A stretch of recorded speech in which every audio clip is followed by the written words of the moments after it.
निखिल आखिरकार शगुन के सामने पीहू की किडनैपिंग का बड़ा सच खोल देता है। आगे बढ़ने से पहले अगर आप ऐसे ही अपडेट्स चाहते हैं तो वीडियो को लाइक करें और चैनल को सब्सक्राइब जरूर करें। कहानी में आगे दिखाया जाता है कि परम सिम्मी को सावधान रहने के लिए कहता है। वो समझाता है कि अब उन्हें हर कदम बहुत सोच समझकर उठाना होगा, क्योंकि एक छोटी सी गलती भी उन्हें मुसीबत में डाल सकती है। इसी बीच निखिल जेल से परम को कॉल करता है और उसे धमकी देता है कि अगर उसने उसे बाहर निकलवाने में मदद नहीं की तो वो सारी सच्चाई सबके सामने ला देगा।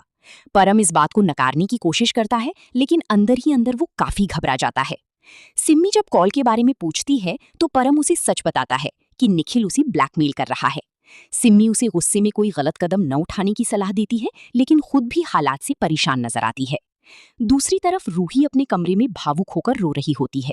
रमन उसके पास आता है और खुद को एक खराब पिता मानते हुए दुख जताता है, लेकिन रूही उसे संभालते हुए कहती है कि इसमें उसकी कोई गलती नहीं है और वो दुनिया की सबसे अच्छी पिता हैं।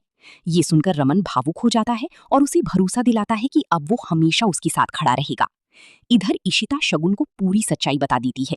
निखिल की हरकतों के बारे में सुनकर शगुन गुस्से से भर जाती है और उसे सख्त सजा दिलाने का फैसला करती है। जब रमन इशिता से बात करने आता है तो हालात ऐसी बनती हैं कि दोनों की बात पूरी नहीं हो पाती। वहीं इशिता रूही को प्यार से खाना खिलाती है, जिससे घर का माहौल कुछ समय के लिए पहले जैसा हो जाता है।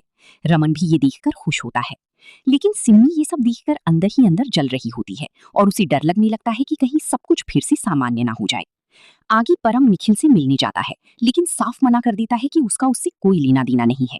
उसी समय शगुन को पता चलता है कि परम जेल में निखिल से मिलने आया था, जिससे उसे शक और गहरा हो जाता है।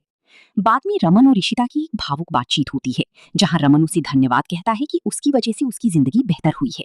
ये सुनकर ईशिता बेहद खुश हो जाती है। उधर शगुन निखिल से मिलती है और उसे कड़ी सजा दिलाने की बात कहती है। डर की मारी निखिल आखिरकार परम की सच्चाई खोल देता है और बताता है कि उसी ने पीहू का किडनैप करवाया था। अब कहानी एक नई मोड़ पर आ जाती है। इशिता को शक होता है कि सिम्मी रमन को कोई दवाई दे रही है, जिससे उसकी याददाश्त पर असर पड़ रहा है। वो इसे रोकने का फैसला करती है। तभी परम सामने आकर उसे चुनौती देता है कि वो कुछ भी साबित नहीं कर पाएगी। इशिता भी पीछे नहीं हटती और उसे खुली चुनौती दे देती है कि वो 2 दिन के अंदर उसे इस घर से बाहर कर देगी। अब देखना दिलचस्प होगा कि इस टकराव में जीत किसकी होती है।